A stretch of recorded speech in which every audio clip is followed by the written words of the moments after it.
They said, we have the ability to make 11 bombs today. The Iranians thought they could stoke fear and get a deal to go their way by saying we have enough to make 11 bombs today. We do not have any unbiased media, so they're following their own objective. That's why they're covering or not covering part of the reality. The French have atomic weapons, but no one worries about it because the average Frenchman, he longs for many things involving wine, women, and song, but he doesn't long for the end of the world. This current system with this ideology is not sustainable to rule in Iran anymore. Here's how likely it ends in one of three ways, right? One, the Iranians decide they want to make a deal.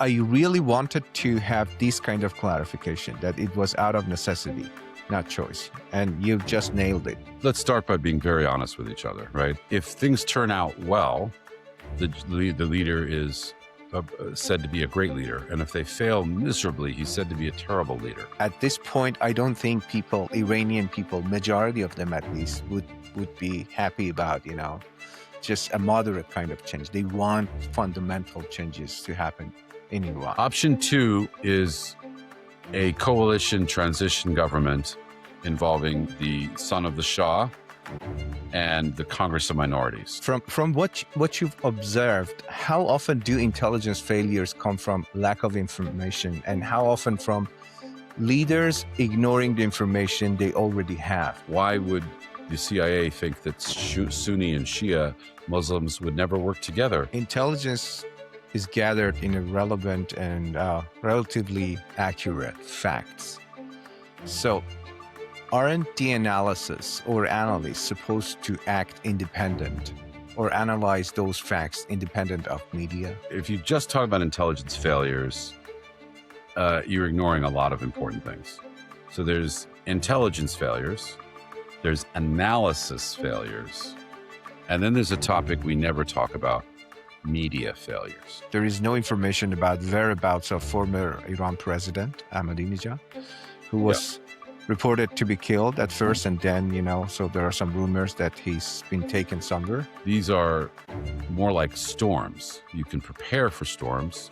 You can mitigate the damage after a storm. But you can't direct a hurricane or a typhoon in the preferred direction. Do Israel and the United States actually want the same outcome in Iran? The Israelis are like, well, hold on. We live in a dangerous neighborhood. We want the problem of Iran to go away forever. In fact, we dream of returning to the pre-1979 world.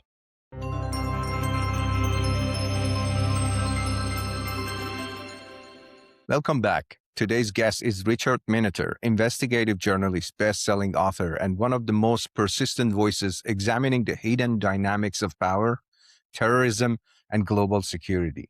He has written extensively about intelligence failures, presidential decision-making, jihadist networks, and the shadow world where geopolitics, war, and policy collide. Richard's books, including Losing Bin Laden, Shadow War, and Leading from Behind, challenge official narratives and ask difficult questions about leadership, strategy, and accountability. At a moment when tensions in the Middle East are escalating again, with Iran, Israel, the United States, and the Gulf states all moving pieces on a very dangerous chessboard, there may be no better time to step back and ask what is really happening behind the headlines. Richard, welcome to Beyond the Song. Thanks for having me. Before we dive into geopolitics, I want to understand the person behind the reporting. What originally pulled you toward investigative journalism and national security? Well, I like to answer big questions that no one else is asking, and I don't believe in secondary sources. I believe in tracking down the people who made the decision in the room, the documents they relied on. And, in the late 90s, I was doing a lot of war zone reporting, and into the 2000s, obviously, ending up going to Iraq a number of times. I was the first Western reporter into Darfur in 2003, in the Sudan, into various other North African countries, East African countries, across the Middle East, many trips to Israel, to Lebanon, to other places.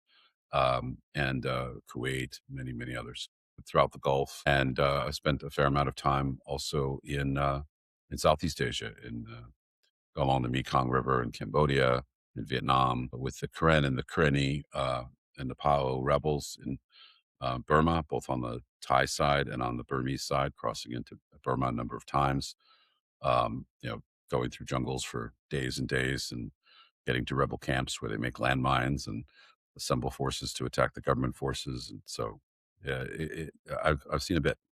I love that. Thank you for sharing that with us. Many journalists report the news, but your work, as you mentioned, often tries to challenge the accepted story. Where did that instinct come from? The willingness to question the official version? Well, even the best of official version, even assuming the most honest, truth-telling authority, they're necessarily always summarizing, right? Because reality is complex, multifaceted, right? And people want to hear sound bites.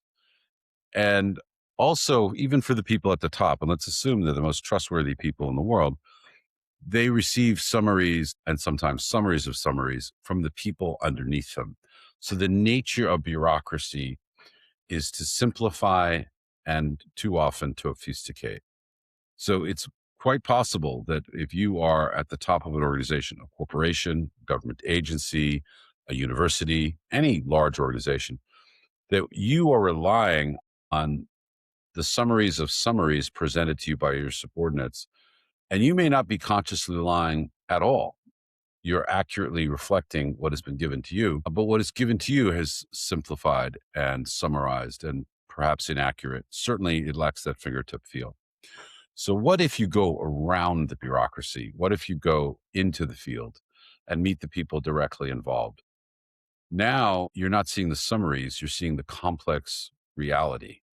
And that enables you to find stories that others can't find because they would like to sit in their comfortable air conditioned homes or offices reviewing official summaries. And what you discover, things on the ground are much more interesting, much more complicated, driven by many different factors. Bureaucracies also like to have theories about why things happen, but they don't ask the people on the ground if those theories meet reality. Well, when you go and you present these theories that you've heard from the bureaucrats or the mid-level people to actual people on the ground, they're very surprised. Like, oh no, why would they think that? Remember in Iraq being asked, uh, you know, why would the CIA think that Sunni and Shia Muslims would never work together? He goes, I am Sunni. I am married to my wife who is Shia. We don't work together. We're married. This is crazy. And in fact, most Iraqis are intermarried with either other forms of Shia Islam or with Sunnis or sometimes with non-Muslims. So this analysis was clearly falls apart on the ground, the idea that these two would never work together. And then when you dig into CIA, why they think this, it was all based on a 1965 study that was done of Northern Ireland, saying that the Irish Protestants and the Irish Catholics would never work together. And that was just extended into the Middle East. Well, this is what happens when you theorize and project and use abstractions. Reality on the ground is more complicated, and theories need to be checked against reality. That's what interested me, and frankly, continues to interest me. I really love that the way you're looking at things. This is very important angle that is often overlooked. You have written about presidential leadership and strategic decision making. What separates leaders who handle crisis well from those who make catastrophic mistakes? Well, let's start by being very honest with each other, right? If things turn out well, the leader is said to be a great leader, and if they fail miserably, he's said to be a terrible leader. But outcomes are not entirely in the control of any leader, right? Especially things like wars or economies or revolutions. These are more like storms. You can prepare for storms, you can mitigate the damage after a storm, but you can't direct a hurricane or a typhoon in the preferred direction. And we tend to have unfair tests of what leaders can do. They really can't do these things. And sometimes the leaders pretend that they can do these things because it makes them seem more powerful. But in reality, they cannot redirect storms and they cannot redirect the storm of human activity that is often driving world events. So that's the first thing. The second is in the things that are in the leader's control, some people make very high quality plans and other people do not. And so a high quality plan looks to make changes that will affect the people at the end of the equation. right? To say, our plan is to make the take-home income of Americans go up by 16%, right? That's a very clear goal, and you can measure how effective that plan is against that goal. But what you notice with a lot of political plans, they're not like business plans. They're not so specific. We're not talking about doubling the income of the average Iraqi after the US takeover. By the way, in the first 3 years, the per capita income in Iraq went up by 3x, three times. Right.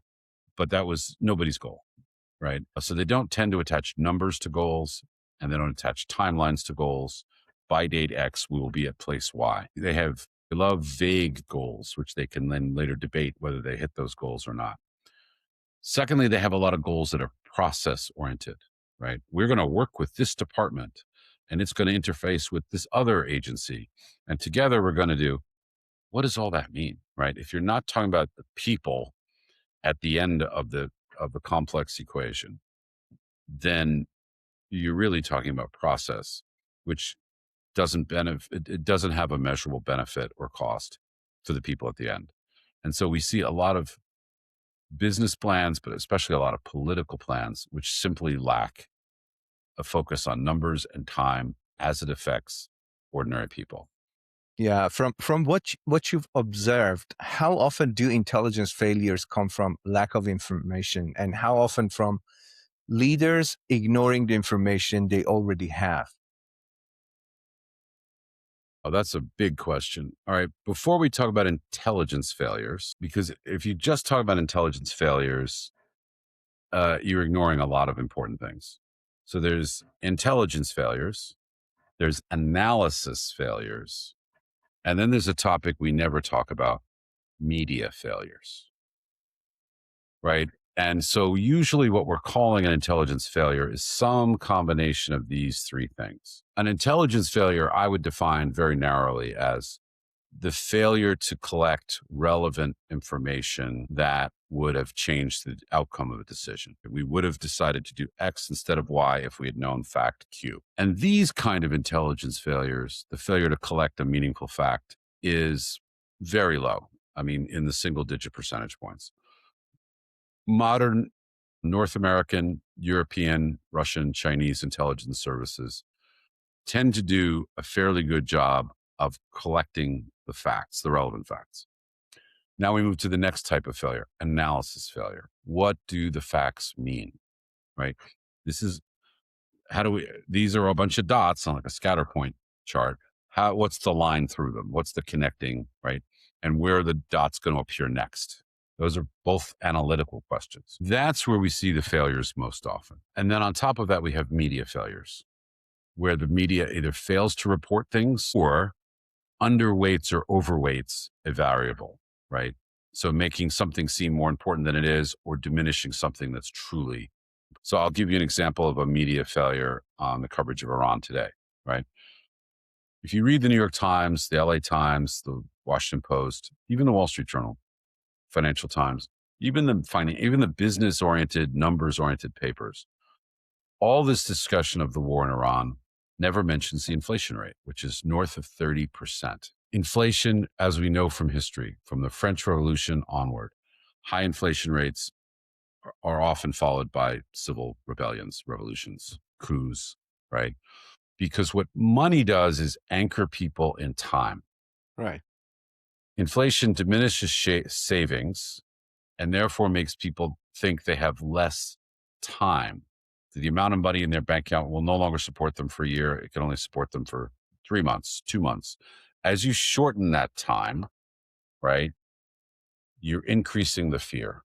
And at some point, these two lines cross, and the fear of the average Iranian or the average person in any country becomes so large that it becomes explosive. And that's how inflations cause revolution. And there's a lot of other connections to inflation, right? We know, for example, that the divorce rate is driven in modern industrial economies anyway on the inflation rate, right? A higher inflation leads to more divorce. It also leads to more layoffs. And there are a lot of negative effects from high inflation. About the only people that benefit are people who owe money and people who are elected to office. Those are the two beneficiaries of inflation, but everyone else is a net loser from inflation. Right. So this is a media failure, the failure to connect the dots for how the average Iranian is feeling when the price of bread, the price of water, the price of rice, the price of soybeans, the price of gasoline, all these things is climbing very rapidly month over month, while the pay packet, the value of it has been declining, right? That makes it for a very combustible situation. And yet in all our coverage of, this is a media failure, of Trump's bombing, the Israeli bombing, the UAE bombing of Iran, is nothing about the inflation rate or the domestic economic situation. And of course, the bombing accelerates both the fear and the food and water shortages of the people on the ground. So they're making a combustible situation even more explosive, right? So this is left out of the analysis. This is a media failure, right? Now, media failures feed back into analytical failures because members of Congress or members of parliament in other countries are reading the popular press and then saying to the intelligence agencies, what about this? What about that? So you have a media failure. It feeds back into the loop of intelligence collection and intelligence analysis because lawmakers, academics, others ask questions based on the media coverage. So these three things are tied together. This is why so-called intelligence failures. Great. So a couple of points here. So that was great. Intelligence is gathered in irrelevant and relatively accurate facts. So aren't the analysis or analysts supposed to act independent or analyze those facts independent of media? And where do you put the role of You actually think so? and No, of course not. where do you put the role of, so those biased media? So because there is an intention behind media, we do not have any unbiased media. So they're following their own objective. That's why they're covering or not covering part of the reality. Correct. So yes, all media created by humans or AI designed by humans is going to be biased because it's going to select some things and not others. It's going to emphasize some things and not others. That is the nature of turning messy reality over here into finished product over here, right? That translation between the two states, complex moving around reality and the need for a short, compact report. In that translation layer, you're always going to have what you could call biases or emphases, right? They'll emphasize some things and de-emphasize others. That's the nature. It's an unavoidable problem, right? Logically. But the intelligence analysts get the Washington Post dropped on their driveway for the CIA, for example. And many federal agencies actually get the Washington Post and the New York Times delivered to their desks. They pay hundreds of thousands of dollars a year in newspaper subscriptions and get physical newspapers. And they have TV screens showing the big three networks and CNN, showing them what the others are reporting. So obviously this colors their thinking. So if you have a biased media, it's going to influence the intelligence analysis. That's point one. Point two, even if there were no biased media, do you know what public choice theory is? Yes. Yeah. So for the audience, if you briefly mention that. So public choice theory is a school of economics, and it basically says that nonprofit or governmental people have a bias just like for-profit people, right? And in this case, the bias is for the importance of their organization, their status inside that organization, the status of the organization overall, the size of the budget overall, and so on, right? So they have their own biases. So if you have intelligence analysts, they don't want to say they don't know, even if that's the real answer, because it makes their agency seem unimportant, or it makes them seem unimportant inside the agency. Oh, Jones, you don't know the answer. Well, we're going to give it to someone more qualified who's going to give us an answer, whether he has to make it up or not, right? This is just a function of human nature. So you always have biases in analysis. The question is, can we capture enough of the meaningful complexity? And can we have the size of those misbalanced emphasis, these biases? Can we reduce the size to a reasonable number, right? You're never going to get to zero, but can you get it to approach zero, right? And I'm astonished at how difficult this is. But when policymakers ask intelligence agencies, okay, this is your consensus view, what's the opposing view. And the bureaucrats have fought that for 20 years. The Bush people, George W. Bush, famously asked at the Pentagon, and this was and I've talked to Paul Wolfowitz about this at length when he was Deputy Secretary of Defense. What's the Team B response? What's the alternative analysis? And they didn't want to put it together. They wanted to have their summary, their analysis, in order to control what the policymakers would do, right? So you can steer the policymaker by saying, well, you only have two options. You can do what we say, or you can do nothing, and all these bad things will happen. Now, there's never two options. There's always more than two, right? Now, maybe all the other options are worse, but put them out there, right? Maybe there's some combination of the other alternatives that is actually superior, right?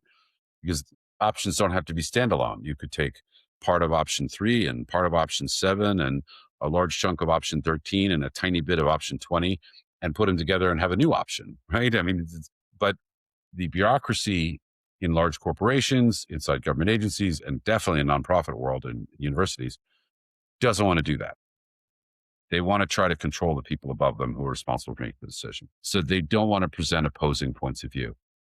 But when you do force them to do this, as Wolfowitz briefly did, as Doug Feith, when he was Assistant Secretary of Defense for Policy, he asked them repeatedly for alternative interpretations. And that the pushback on that was intense. Oh, we should be independent. You shouldn't be telling us what to look at. No, it's not about their independence. Those are the words they're using. It's about their ability to control the people above them. And the people above them have a duty to make the best possible decision, which means they should see all of the interpretation. So that's another problem. That's a public choice problem. Well, generally speaking, when anyone, media or otherwise, is talking about threats to their independence, they're lying. What they're really talking about is threats to their ability to control other people through them turning down the spigot of information. They don't want to provide more information because they're afraid how people will act on it. Is it fair to say that the same reason that you just explained is behind many analysts' view that makes this war of choice? What does war of choice mean? It means that it wasn't kind of inevitable. It could be prevented. But US and Israel decided that they want to do this and make it happen right now at this moment. The Iranian regime has been at war with Israel and the West for 47 years, right? They came to power saying this. Right. So they declared the war in 1979 and they've acted on it, right? Hezbollah has killed more Americans than any other terrorist group except for Al-Qaeda. And it's close, by the way. And Iran not only funds Hezbollah, but created it. Their intelligence officers were in the room at the formation of Hezbollah, 1980s Lebanon, and Hamas, which, by the way, has also killed great numbers of Americans, and the Houthis, who killed some Americans, right? These are all Iranian-backed groups that have been attacking U.S. warships, attacking U.S. civilians, taking U.S. civilians hostage. So they've been at war for a while. So if all war of choice means we can decide when to respond, we could have responded 10 years ago. We could respond today. We could respond 10 years from now. If that's all you mean by war of choice, then what that really means is we can pick the best moment to respond, right? And so, but if what you're trying to get at with war of choice is, well, we don't need to do this. We could just ignore this, kick the can down the road. Everything will be fine, right? Well, once you know one simple fact, which maybe you haven't seen, you'll understand why this has to happen now. Before the bombing began, there were negotiations between Iran and the Trump envoy, Steve Witkoff. According to Steve Witkoff, and he said this on television, these are public remarks. Right. They said, we have the ability to make 11 bombs today. The Iranians thought they could stoke fear and get a deal to go their way by saying we have enough to make 11 bombs today, and they could do it in a matter of weeks. Well, now it's no longer a war of choice. If they could make a bomb at any time, a couple weeks, if you're ever going to stop them from having a bomb, this is the last minute. We're at the last minute. So it's not a war of choice. It's a war of absolute necessity.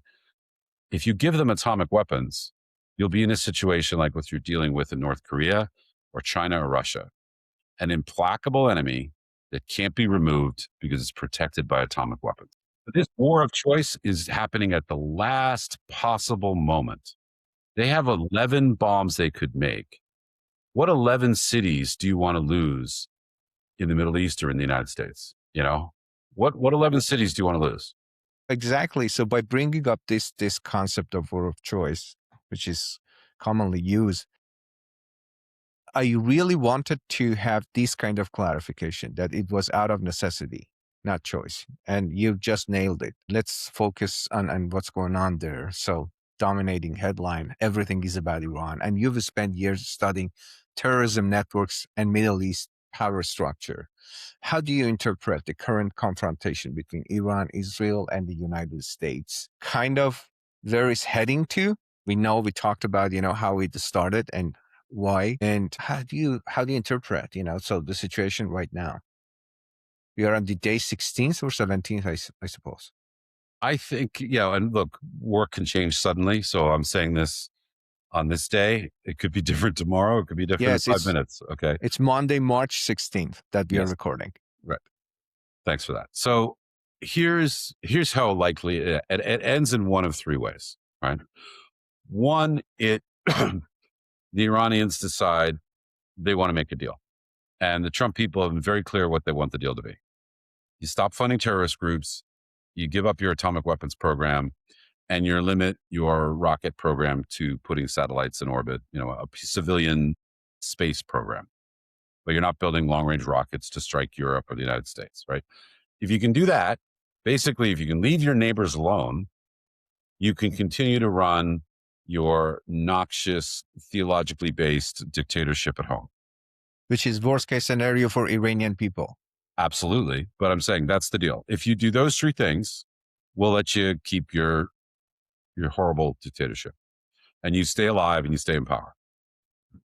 If you can't do those three things because you believe your 47 years of rhetoric, or because you think that the end of the world will bring back the missing imam and you have a religious obligation in your understanding, because there are different understandings of 12er Islam, Shia Islam.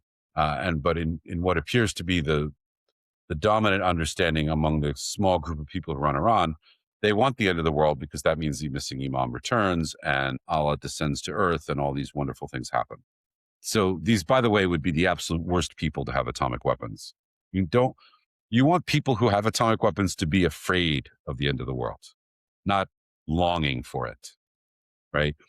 The French have atomic weapons, but no one worries about it because the average Frenchman, he longs for many things involving wine, women, and song, but he doesn't long for the end of the world, right? The North Koreans, they don't long for the end of the world, but the current leadership of Iran does. That's a problem, especially if they have the ability to blow up the world with atomic weapons. So that's option one. They make a deal.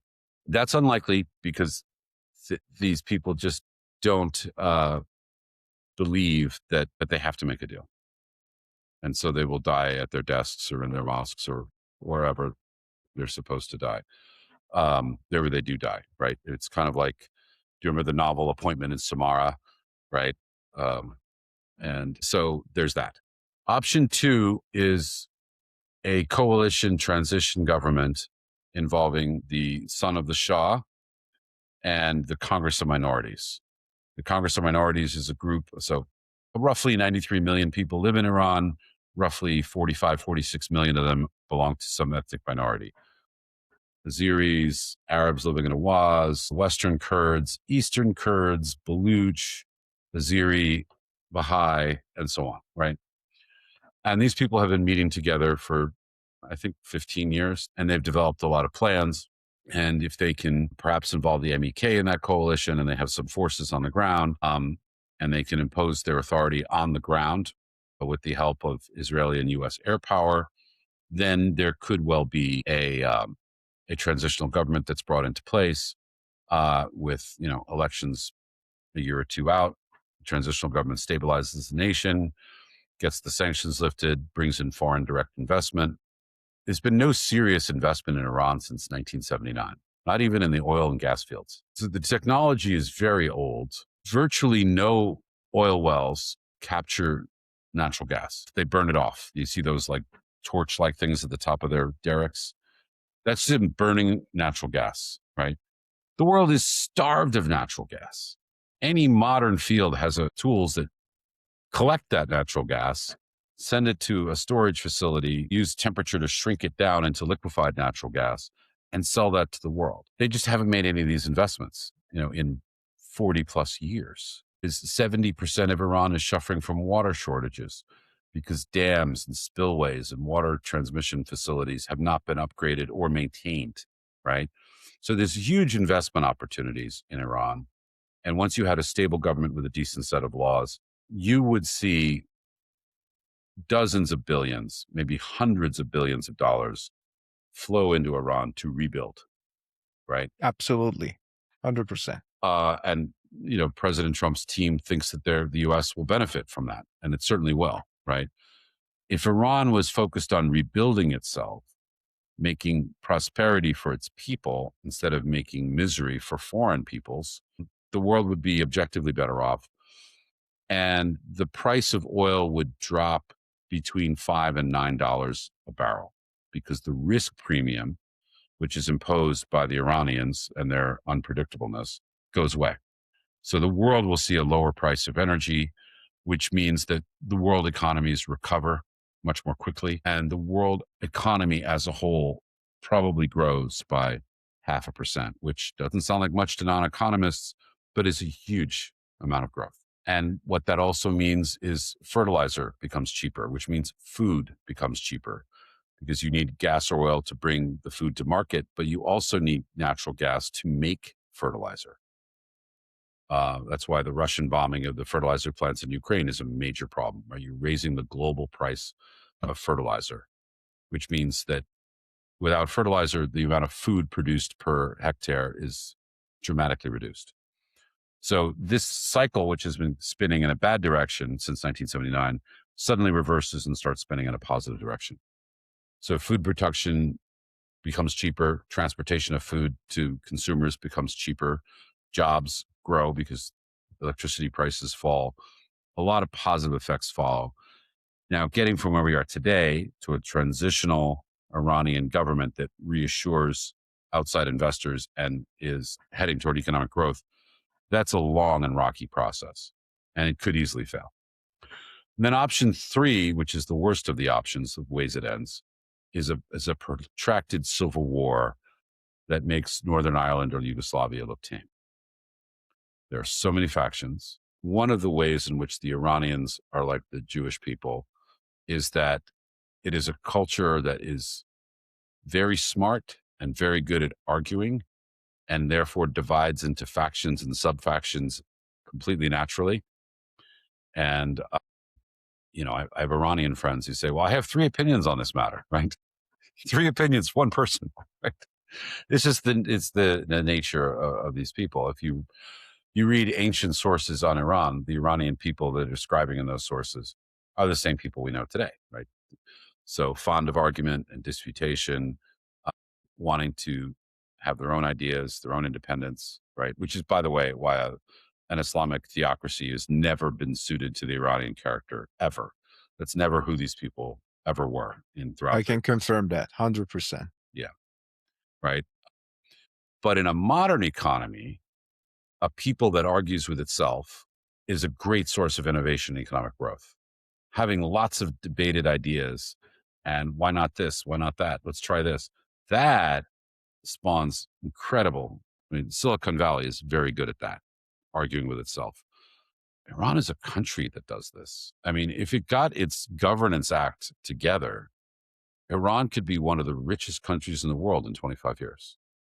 Think about that. I mean, the last time we saw that was in 1960, Ghana and South Korea were at the same economic level. Ghana was about $500 per capita income ahead of South Korea. Today, South Korea is one of the richest countries in the world, and Ghana hasn't moved. What if Iran had a growth rate from 2026 to 2056 similar to South Korea 1960 to 1980? What would the world look like? What would Iran look like? Right? Something that I can confirm for sure, this current system with this ideology is not sustainable to rule in Iran anymore. So there has to be a kind of fundamental change, because even if there is an agreement on scenario one that you mentioned, Iranian people cannot tolerate it anymore. So the Yes. root cause of these problems, came from, as you mentioned, so from inflation, economy, shortages of many, many things that are essential for basic normal life. And then it cannot be sustained like this. It has to change. And at this point, I don't think Iranian people, majority of them at least, would be happy about, just a moderate kind of change. They want fundamental changes to happen in Iran. And in your opinion, which scenario is more probable? Many things are unfolding, as we are speaking. What do you think? Well, first, let me tell you about a conversation I had with an Iranian cleric a few years ago. He said to me that the biggest threat to Islam, to people believing in the Muslim faith in Iran, is the Iranian government. That it is so tyrannical that it makes people leave Islam. And we have seen over the last 15 years, 20 years, a great movement of people into Zoroastrianism, some into Christianity, some into the Baha'i faith, right? Who were Muslims before. And so I asked him, I said, are you saying that in order to save Iran as a Muslim country, it needs to get rid of its Islamic dictatorship? And he said, yeah, that's exactly what I'm saying. If that message could get out more broadly, delivered not by Americans, but by credible people in the Gulf, perhaps by the Shia clerics in Karbala and other places in Iraq, that message might resonate. But if option one happens and the mullahs stay in charge, the decline in belief in Islam will continue in Iran. If option two happens and you have a transitional government, the road to that transitional government is messy. It will be violent. The use of U.S. and Israeli air power to take out ground positions to allow ground forces to advance, that could take months. Now, the interesting thing about wars of this type is they have what are called threshold effects. So you could be drinking something that has no effect on you, right? And then as soon as you get over a certain concentration, parts per million, it's poisonous and you die, right? That's a threshold effect. Revolutions work like that too. At some point, and we may be close to that point now, or we may not, I don't know, but probably are. The rulers are deciding, the army and the police, the Bashijé, all those people are asking themselves, who's going to win this? And if they think that the rulers are going to lose, they will abandon them, causing the loss. But at some point, revolutions, if they succeed because those who are defending the rulers decide the case is hopeless. But that could be many messy, deadly, bloody months from now. And that would be a tragedy for the Iranian people. Hope that's not the So case. option Yeah. three, a prolonged civil war, I see as the least likely option. And I see option one, which is whatever mullah is ultimately in charge makes a deal. I think that is diminishing with every day. It would have been, unfortunately, the CIA gave a no-kill list to Israel, saying don't kill these particular 5 or 10 people. We don't know who's on it or how long the list is. And we have no public confirmation of a no-kill list. It's just talked about, right? Why do you think that the reason for that? Because a no-kill list is not effective, right? If everybody in the world knows who's on the no-kill list, then anybody on that list can take over the country because they know they'll be safe. If there's ambiguity about who's on the list, then there's more pressure for them to make a deal. That's why it's not. Some things benefit greatly from being made public and for inscrutable reasons are not made public, but other things are made much harder by being made public. Now, maybe what Mossad does is selectively leak 1 or 2 people on the no-kill list and make it appear as if that Iranian leader has made a deal already with the Iranians or with the Israelis, and therefore get his confederates to kill him, right? Because in the ruling class in Iran, it's not just fear of death or fear of loss of power, it's paranoia about everyone else in the room. Right. And so the Israelis are quite clever, maybe as clever as the Iranians, and they will use that as a weapon when they can. So there's lots of reasons why the call list is not public. Right. Okay. So I can make a guess. Some of those people, and there is I mean, I would guess Larijani's on the list. another option is there is no information about whereabouts of former Iran president Ahmadinejad, who was reported to be killed at first, and then so there are some rumors that he's been taken somewhere, and many other. We can make a guess, but you're right. That's the strategy. So, considering the current situation of Iran launching missiles, and we have Well, seen let's talk about Ahmadinejad for a second, right?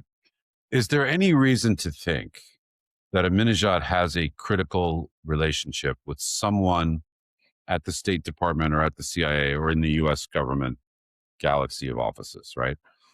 If he doesn't have that relationship, there's no reason to keep him alive because you can't make a deal with him because you can't get a hold of him, right? If he does have that relationship, it's possible his life was spared so that he could make a deal in the future. So does he have an existing relationship? That's one question. Two, does he have sufficient power to make a deal and compel obedience to the deal? Both of those questions are yes, then he might be on the list of no kill. If only one of them is yes, he's probably targeted for death by the Israelis. I definitely have no answer for those two questions. But that's the way to think about the problem, isn't it? Right. Absolutely. Yes. But considering the fact that when he was president and all these UN sanctions, an atomic program, so the main focus came toward Iran at his time. So we can think that he could have a great influence of getting the international attention toward atomic, program in Iran. And then there are lots of things to think about, so, but I don't want to go to that route of conspiracy theories. But definitely, yes, the way that you mentioned is the way to think about it in order to understand if he's on that list or not. And then also, there are people who get killed by accident, right? The targeters don't know that he's in the room. They're going after another high value target who they do know is in the room. They blow up the room. And then 2 days later, one of their people on the ground gets in there with a camera and says, "Oh my gosh, you also killed Rafsanjani or Ahmadinejad or whomever," right? And they're like, "Oh, yeah, that's too bad." As President Trump mentioned himself, that so those people we were thinking of replacing Supreme Leader were killed as well. Yeah. Yeah, Iran's missile launches appear to have declined in the recent days. Yet some people believe that regime still holds significant asymmetric power through militias and proxies. How do we understand that Okay. Iran's real military Let's capacity clarify right now? a little bit, right? So you hear people online or on TV with perfect confidence. Iran started the war with 2,500 missiles and they've used X number and therefore they have Y number left. That's all BS, right? Maybe there's an office in Tehran that knows the answer. Maybe, right? But what do we know about this? Well, we know the UN numbers have always been wrong. We know that the Iranians exaggerate the number of things they have. They've exaggerated the number of centrifuges. They've exaggerated the number of liquid fueled rockets. They've definitely exaggerated the number of solid fuel rockets. They have problems manufacturing those, right? They've exaggerated how quickly they could take a space-based rocket, something designed to put up a satellite and turn that into a weapon, right? So whatever's out there publicly, from the Iranians or their proxies, we should assume that's disinformation. And let's just be a lot more realistic, right? We're not going to have a count because nobody knows, right? Or the people who know are in the U.S. Air Force and U.S. Navy who spend their days looking at screens, counting launch facilities identified by satellite image, right? And they'll have the best guess. And those numbers are obviously not public. But the U.S. and the Israelis and other allies are looking every day for rocket launch facilities, drone launch facilities, fueling facilities, electrical power facilities that fund the targeting, that provide the power for the targeting computers, et cetera, et cetera. So you don't just hit the rocket launch or the drone launch site, you hit the support sites that provide something of value, right? So you widen out, right? And those things are being actively destroyed. So the count doesn't matter because they're all scheduled to be destroyed. And as new ones emerge, literally pop out of caves in some cases, they have these cave launched or these bunker launched weapons. The minute they launch one set of there, that's identified and targeted, right? Now, maybe some of the hits are not as successful and you have to hit them a second time, whatever, third time does happen. But Iran has the incentive to use as many of its rockets and missiles and drones this very minute because it's a use it or lose it situation. If they don't use it this hour, they could lose it in the next hour. And we're talking about a continuous 24/7 bombing campaign, right? So even, the places that make key spare parts for fixing rockets, those places are being blown up, right? Vehicles for moving rockets from one place to another, those are being blown up. The places where the trucks that move the rockets from place to place, where those places or those trucks are repaired, those are being blown up. I mean, Even construction machinery, so that they have dual use in order to take the rubble, off those, heat kind of places to move the rockets. They are being hit as well. Another very, very key issue is the Strait of Hormuz right now. If this strait were closed or disrupted for an extended period, how serious would the global economic shock be? well, it's clearly proving to be an enormous shock right now. That's why we're seeing oil prices spike. The US is the world's largest producer of oil and gas and has the ability to turn the dial up. More and more Venezuelan oil is coming on. In Alaska, we're in the midst of completing a pipeline from just south of the Arctic Circle down to the southern coast of Alaska, where liquefied natural gas can be put on ships and sent to Japan, South Korea, Taiwan, and other Asian allies, which would cut cut their reliance of energy that has to flow through the Straits of Hormuz down dramatically, right? Or at least mitigate the impact, yes. Yes.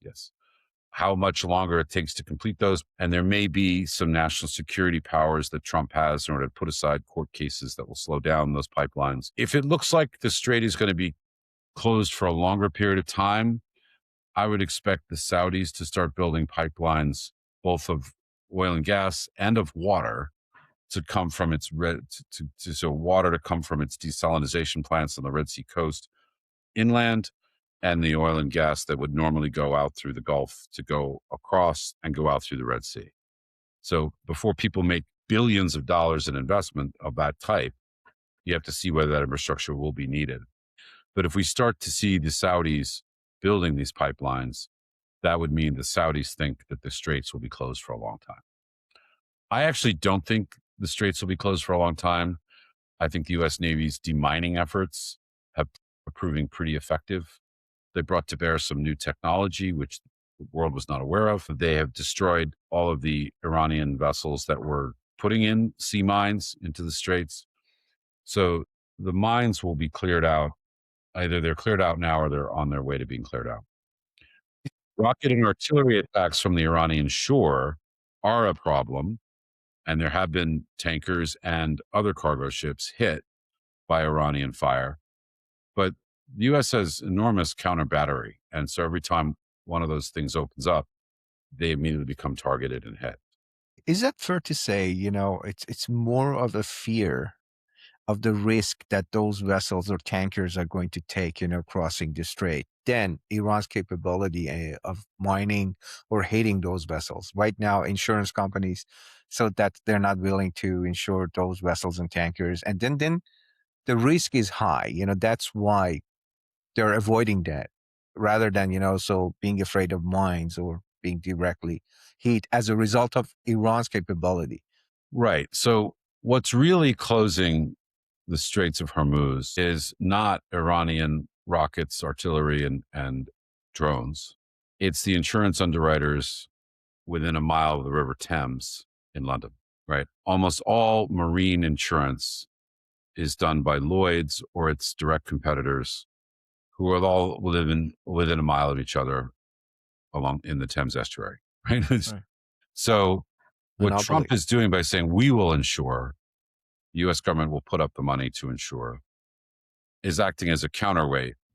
But the insurance companies, they don't like risk at all, so they demand big premiums in case they have to pay out, right? They like you to pay your bill, but they don't want to pay claims if they don't have to, right? That's just the nature of insurance companies since the dawn of time. Right? So are they valuing the risk correctly? And if they do, premiums should fall. And so it's about what information can be provided to the underwriters and the risk management officers in London to get them to lower the price. And the alternative is to take their market from them and set up a facility in the United States that becomes the largest insurer of marine assets in the world. And London is fooling itself if it thinks that Trump is not already thinking about how to steal the global ship insurance market. That's a great point. Right. So let's talk about Israel's strategic goals. Do Israel and the United States actually want the same outcome in Iran, No, or of course not. their objectives are different? If yes, what are the differences? As of today, the goals are aligned, but the goals will diverge. The Americans want a quick war that ends with a final, unchangeable outcome that they can go into the midterm elections this November and say, hey, Iran was a big problem. It's not a problem anymore. You can say thank you by voting for the Republican Party. That's what the Americans want to say. The Israelis are like, well, hold on. We live in a dangerous neighborhood. We want the problem of Iran to go away forever. In fact, we dream of returning to the pre-1979 world where Israelis went to Iran on holiday. I mean, you can go back and look. There are pictures of Israelis paying top dollar to stay at expensive hotels with swimming pools, going skiing in Iran, going mountain climbing in Iran, visiting historic sites across Iran, including historic Jewish sites in that country. So, I mean, in the Israeli dream, a new transitional government comes in, Iran signs the Abraham Accords, Israeli investment flows in to Iran and rebuilds the country and makes money for putting its capital at risk. And the threat of Iran and all its proxy armies go away, and Iran becomes a major trading partner, right? Not just a source of capital investment, but buys engineering services, software services, accounting services, other services from Israel, and buys some of its consumer goods as well. And in exchange, Israel buys a lot of the food that Iran exports. And so that is the world that the Israelis see. And so these are different visions, right?